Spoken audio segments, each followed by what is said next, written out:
The Americans, of course, until recently, as it were, claimed the gold standard for anti-bribery legislation with the introduction of Foreign Corruption FCPA in 1977. They didn't actually want to introduce a criminal offence at that time. They wanted to introduce the books and record offence as a sort of soft sanctioning of bribery. And so they decided that they would immunise any American issuer, large American companies quoted on the New York Stock Exchange, they would immunise them if they fessed up. And so more than 400 companies immediately fessed up. And this created a sort of cultural or almost religious epiphany on Capitol Hill, and they realised that the problem was immense. And there was such a horror that they immediately decided they would criminalise the offence and they would give the role to the Department of Justice with the assistance of the FBI. And I want to stop there just for a moment. Just think of what I've just said. So you have the Department of Justice, which is well-resourced, not as well-resourced in this area as it is in others, but the fraud department of the Department of Justice has hundreds of lawyers. And they had the additional tool of the federal police force, the FBI, who were dedicated to this. Again, not many FBI officers. There had never been many, never been more than 24 FBI officers, to my knowledge, dealing with the matter. But they do have a dedicated police force, which is actually very important. So they have a centralised federal investigation, centralised federal prosecution. And of course, they have wonderful things that we don't have, which is the sentencing guidelines, which means that you probably go to jail for 25 years for littering, and unless you plead guilty to some lesser offence early on. And that's encouraged a lot of people to plead guilty, be amazed to hear, and a lot of companies to cooperate. As we stand here today, and as the position was in the spring of 2010, during the final stages of this legislation, the government, Ministry of Justice, and the distinguished representative of the ministry here today, had the good sense to turn to a very distinguished academic, Professor Celia Wells from the University of Bristol, to see whether she could come up with a better clause settlement. And she did. Now, before we look at that, let me tell you that the Law Commission is still actively working on this area, but at the moment we don't have any new legislation. And what Celia Wells decided to do was this. She decided in a way to look at the philosophy behind the US experience. The US punishes companies on a vicarious liability basis. So if even the most junior teller in a bank is found guilty of money laundering, let's say, and the company can be seen to either not have trained that teller or be negligent about supervising the teller, the company will be liable, even for the most junior employee. But we don't have that. And so Celia devised this offence of failing to prevent bribery. It's sometimes been called an absolute offence. Well, we're not going to go down that road today, not a legal seminar. But let's call it that for the moment. In other words, the company would be guilty under Section 7 if bribery has occurred. Bribery doesn't have to be proven from the point of an existing conviction, but the prosecution would have to show that bribery has occurred, that bribery was committed by an employee or somebody associated with the company. It was for the company's benefit in obtaining or sustaining business, and the company is guilty. Full stop. Stop there for the moment. So you don't get to adequate procedures yet. So adequate procedures only kick in once you determine that bribery has taken place and it's been committed by somebody associated with the corporation, and it's for the corporation's benefit. Then, in order to ameliorate the effect of what is an absolute offence, and this is part of our jurisprudence, whenever we enact absolute offences, we always put in a get-out clause, we put in an exit for the defence. And the exit here was that a company would be exculpated if it could demonstrate that it had put in place adequate procedures, and that notwithstanding the procedures that they put in place, notwithstanding the fact that they would be considered to be adequate, whatever that means. There had to be a phrase, they had to have a description. But if the safeguards they put in place could be deemed to be adequate, then that would be a defence. Now, let's just look at this very quickly for a moment. For a start, there was a tremendous uproar in Parliament. What was meant by adequate? This was a prescription for the wholesale prosecution of British industry and commerce. Okay, that was something which I think would cause a certain amount of disquiet in police circles with their present lack of resources. So it was never going to be the case, but that was a feeling generated by the Institute of Directors, by the CBI, by Chambers of Commerce, and so the government decided to make a concession because they wanted to get this legislation through and time was ticking. And so they said, okay, I'll tell you what we're going to do. We're going to help you, we're going to introduce guidance. We had a precedent in publishing guidance in the area of anti-money laundering, and I always saw the good sense of that and promoted the guidance and still promote that kind of guidance today. The reason why it was good sense is because we had no experience, the financial sector and now the wider community had no experience in detecting or identifying money laundering and protecting itself against money laundering. And it was quite right that all sectors of the community that are going to be affected by these new policy initiatives which have been driven by European organisations like the EU and so on, they should have guidance and they should be not box ticking, but they should make a proper risk evaluation, an informed risk evaluation. And one could see the sense of that. I couldn't see the sense of what became Section 9, the guidance section of the Bribery Act, because it seemed to me that thou shalt not bribe was a pretty simple kind of concept. People have a good idea when they're bribing. They know what bribery is.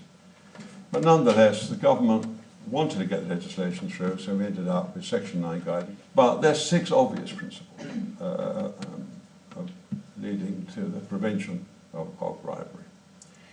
But you think that was the end of the matter, but it wasn't, because when the guidance was published and the legislation was delayed while the consultation process was going on, when the guidance was published and the Act was implemented just 2 years and 2 days ago, 3 days ago, an industry was spawned, a complete industry was spawned, and all sorts of experts. I was amazed at the number of anti-corruption experts that existed in this country.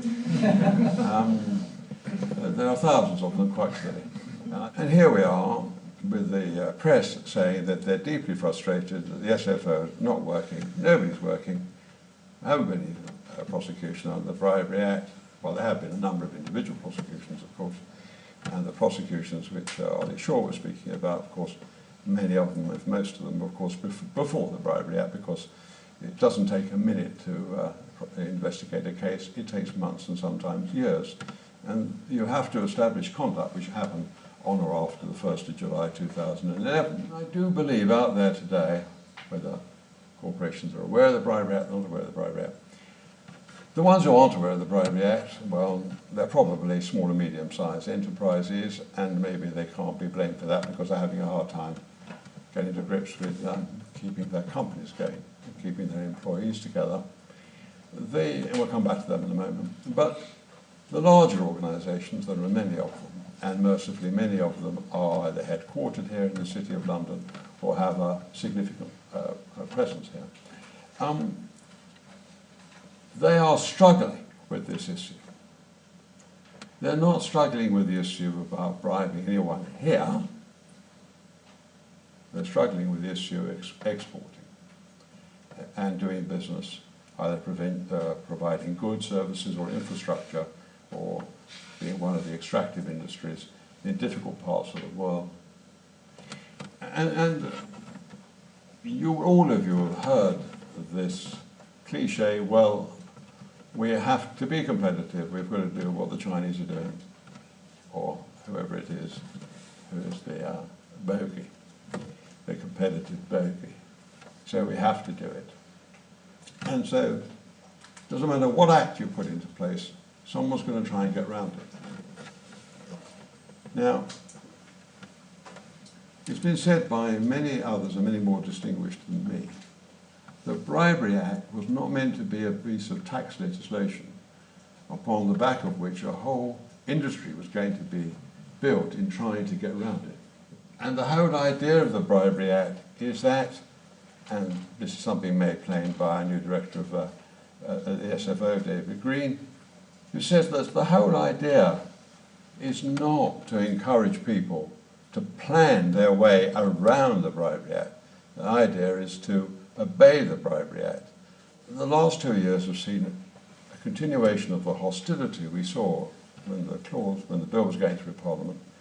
And recently we've had a committee of the House of Lords which has seen fit to hold hearings on why British industry and commerce is less competitive and why we've still got this wickedness that Ollie spoke about for facilitation payments, hospitality, and the promotion of products. These are all the old cliches that come up all the time. No one's going to be prosecuted in this country for taking anyone out for lunch in this country. But if you're my customer and I invite you to lunch in Honolulu, it might be considered to be excessive. We all know what excessive hospitality is. It doesn't consist of giving somebody an extra strawberry at Wimbledon. It depends on your relationship with the customer. It depends on, do you have an ongoing relationship? And so the hospitality is a proportionate reward, or are you trying to get new business? And again, is it proportionate? Because otherwise, if you're in a new business promotion situation, then the hospitality has to be more conservative, otherwise it will be interpreted as trying to induce improperly influence the decision making. But anyway, the House of Lords Committee held hearings and we had representatives. I don't know how representative they are of small and medium-sized businesses, but they said the Bribery Act's a nightmare. It's made us uncompetitive. There was no evidence given. These are bare assertions that were made to Parliament. And we can't operate in this situation. We can't operate where we can't make facilitation payments, which the Americans quite rightly call grease payments. Well, I was first asked about this by a parliamentary committee in 2002 because at that stage a number of the large firms of accountants said that when they discovered grease payments being made in the accounts, they didn't consider it to be material or significant. Whereupon Parliament seized on this and said, well, therefore we ought to legalise it. If the big firms of accountants don't think it's a problem, why is it a problem? Well, it's a problem because the facilitation payment is a bribe.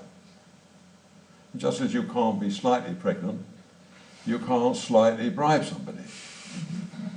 And so bribery is bribery is bribery.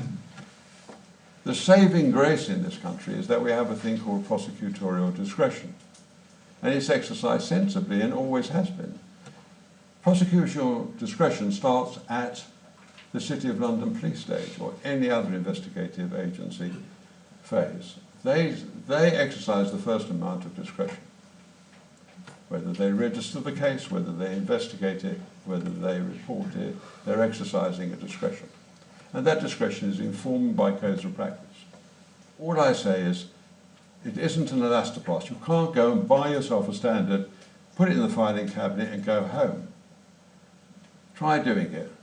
You'll fail. It may take a few years before the SFO or the CPS get around to you, but they'll get around to it and it won't be adequate.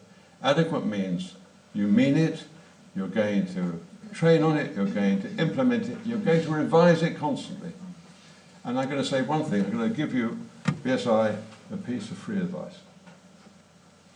The only thing I would quarrel with in the standard is a small quarrel, that is, you've got to make sure that your compliance department in any company is independent of any kind of business arm. There mustn't be anything between compliance and the business arm. Compliance must be wholly independent, totally, never come under any pressure from the business sector. So even in training, in internal audit, you have to maintain some kind of independence within the corporation, otherwise you won't be able to roll out the integrity. Thank you very much.